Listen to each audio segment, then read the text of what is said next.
remains, why is a government choosing to be arrogant? Because the Constitution, Shosta, is such a sacred document. You cannot attempt or open it up without getting the blessings from the people. How should we proceed with how should the government proceed with this bill? If the UPND are so insistent on changing part of the Constitution, they must go back to the original process. Constitute a technical team by the powers vested in the president through the Inquiries Act. Since the times of Kaunda, there's never been any government that has attempted to amend the Constitution without a technical team that goes around the country to get submissions.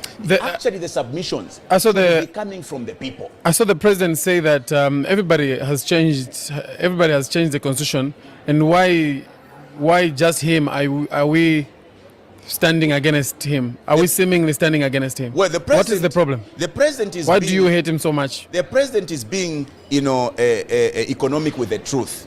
What he failed to say in that statement is that the other previous governments that have been allowed to amend the Constitution did the right thing. They constituted a technical team that went around the country to engage the people. He jumped the gun. They decided to ignore the people. They decided to ignore the powers of the people and decided to proceed with whatever it is that they decided in their bedrooms. Because at one point the president said, we have made a decision of what must be amended. With who? Themselves sitting in their boardrooms as if they are amending their party constitution.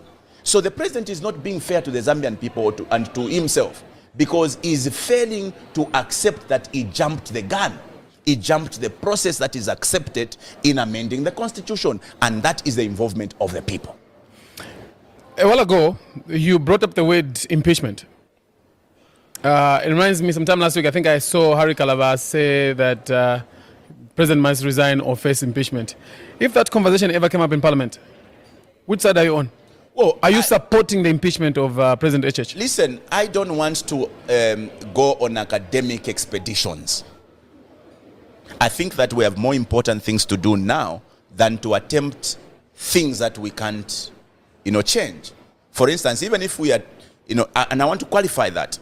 I said in my statement, in a normal country, that would have called for the impeachment of the president. But I don't think, personally as Bino Mpundu, that we must embark on academic exercises. In any case, this is a president that only has less than a year to go. Allow him to finish so that he doesn't give it an excuse that I was stopped from fulfilling my promises. Second time you're saying that. Do you believe President Hakainde Hichilema will win next year's general elections? The president cannot win the next election, save for if he manipulated the elections. Because to win an election, you need the people.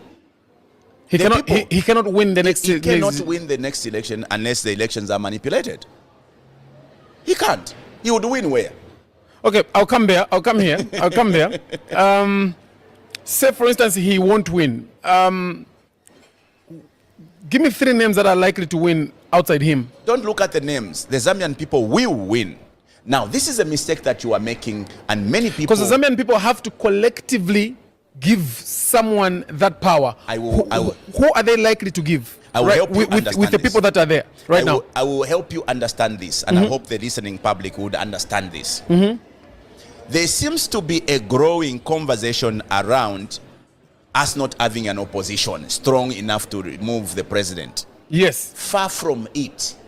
This is one of the times when this country has the strongest opposition. This time. Right now? Yes. Compare this time, 2025, to 1990. In 1990, when Kaunda was in charge, Kaunda, by the way, was a strong person.